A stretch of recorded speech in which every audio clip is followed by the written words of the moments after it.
Welcome back to Jacksonville. The Jumbo Shrimp nearing first pitch. The calendar is flipped here to August 1st, and it is National Poll Worker Recruitment Day. And to help us celebrate, we have a special guest joining us all the way from, I guess we could say College Park, but Washington, D.C. It is U.S. Election Assistance Commission Chairman Benjamin Hovland.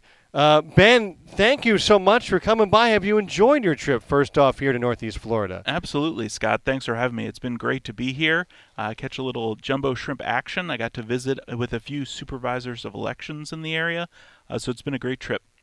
So for those who maybe don't know, what can you tell fans and people listening about, first off, who the U.S. Election Assistance Commission is and how they help election offices throughout the country?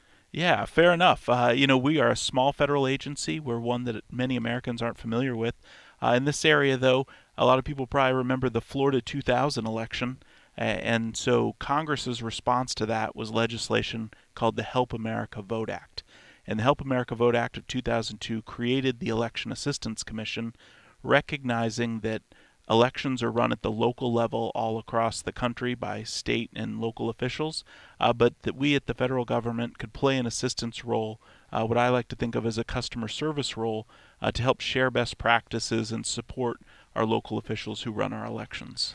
We mentioned today being National Poll Worker Recruitment Day, and I think the number is staggering. As someone who has worked as a poll worker myself, how many poll workers does it take to run elections across the country? Because, we're not just talking about here in Northeast Florida. We're talking about every single precinct in all 50 states.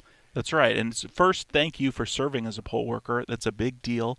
It takes about 1 million Americans in a federal general election. Wow. This November. There'll be about 1 million Americans who are volunteering or serving in their communities as poll workers, and they're actually the people who run the election on Election Day and make sure that people have a positive experience, that they get checked in, that they get to the right place, and ultimately they hand you that "I voted" sticker and thank you for coming out. And so it's an important role and one that we learned that many people don't know that this is something that they can volunteer to do, that it's a way that they can serve their community.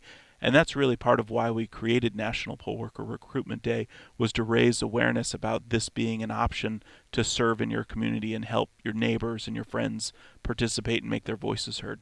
So for those who are maybe wondering, well, how do you even become a poll worker? Can you detail that? Because you don't really have to be anything in particular. You could be any old person and become a poll worker. That's right.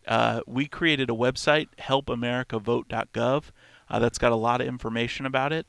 But at the end of the day, it's really about reaching out to your local election official. Here in Florida, it's your supervisor of elections is the local official in charge of running elections. And it's really about reaching out to them, seeing if they need additional people to serve. They may not. So if you reach out and they don't be discouraged. But you did your part, and probably they will need you. And then you go through a little bit of training, which you undoubtedly experienced, and then you serve on Election Day. And while that can be a long day, I've done it myself a number of times, and it's very rewarding. Again, to me, it's an opportunity to be that customer service face of democracy. And when you're standing there and you're checking someone in, it's not about who they're there to vote for. It's about helping them through the process and being proud that they get to make their voice heard, and proud of our democracy, and that you get to play a part in that. I remember going home after late at night and being like, that was awesome. It was really, really cool. One of the things that I found really interesting, and I didn't know what to expect going in, you talked about the training, was, I'm a registered ex-party, and I wasn't sure how that would work, but it is amazing to me how it is really scientific in making sure that no one party of any poll worker is overrepresented. It's really remarkable to make sure that it's even representation for fairness and to make sure an election runs smoothly. I thought that was very, very cool. You hit a couple great points there. One, again, a lot of communities, need more people from one party to the other for those balance purposes. Also for people who are bilingual, it may be a real opportunity to serve and help people that need language assistance. But the other piece there is that you get to see, as a poll worker, you get to see a little bit behind the work that goes into running our elections. As a voter, for the most part, maybe you get a teeny glimpse of it, but it's just a small piece. And there's so many safeguards and checks and balances in the process. And for people who maybe have some doubts or want to understand how elections work more, it's a great way to be a part of that and see all of those safeguards and safety measures. I know when I talk to folks or when I hear from election officials, oftentimes to those skeptics, they say, hey, come out and join us. Because you can, and then those people often become some of the biggest champions for the election office because they understand how much work goes into it.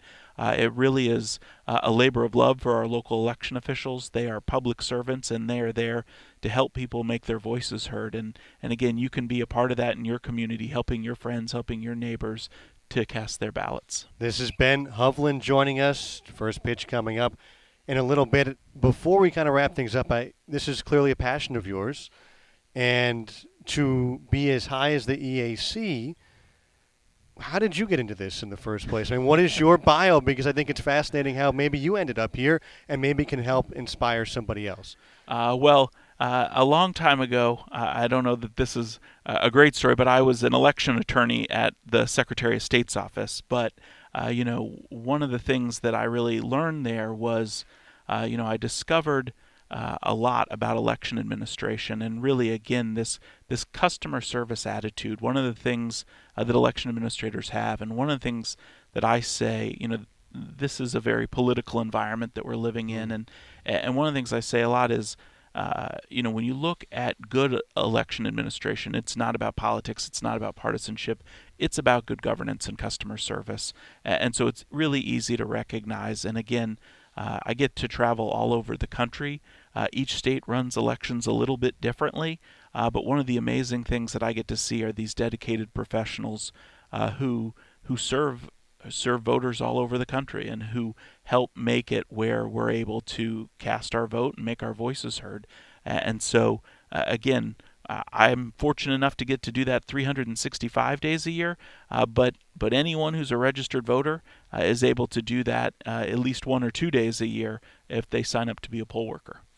For those who were in Jacksonville this week, they probably saw at the ballpark a social media video. Maybe they've seen it at the Jack Shrimp Twitter feed today here, August 1st, featuring yourself with our Executive Vice President and General Manager Harold Craw. And in that video, you talk about being election ready. What does that mean, and how do those maybe listening right now become election ready? Yeah, when I think about it, what I really think about is being prepared to vote, making a plan to vote, knowing what that's going to look like. Of course, in Florida, you've got several options. You can vote by mail. You can vote early in person, or you can vote on Election Day. All of those are great options. It's really about what works for your schedule. Tuesdays aren't always the best for some people, and so having those other options matter. But if you've thought about that, the other piece on being voter ready is making sure you're registered to vote, making sure your registration is updated and you're at your current address. And, those all sound like little things, but they both matter for you in making sure you have a smooth election day. But we were talking about poll workers. They also matter for poll workers. If you have to change your address, you got to change, you got to fill out a form. You've got other things you're adding potentially to the line or to the stress of those poll workers. So you can do them a favor by making sure that you're registered at your current address and making that plan to vote however you choose to. One more question for you. Anything else fans should maybe know about the EAC being election ready, getting ready for obviously a very, very big and important election in November here? I think that people who are interested in learning more about our elections, it's critical that you get trusted source information.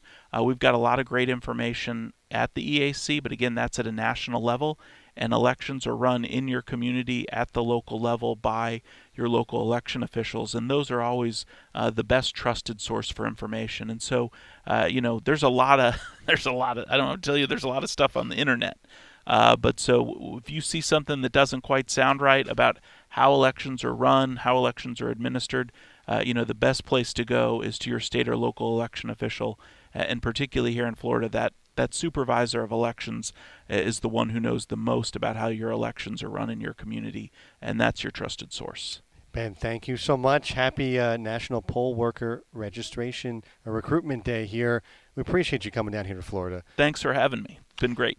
More to come on Shrimp on Deck next. First pitch in a little bit on the Jumbo Shrimp Network, powered by FIS.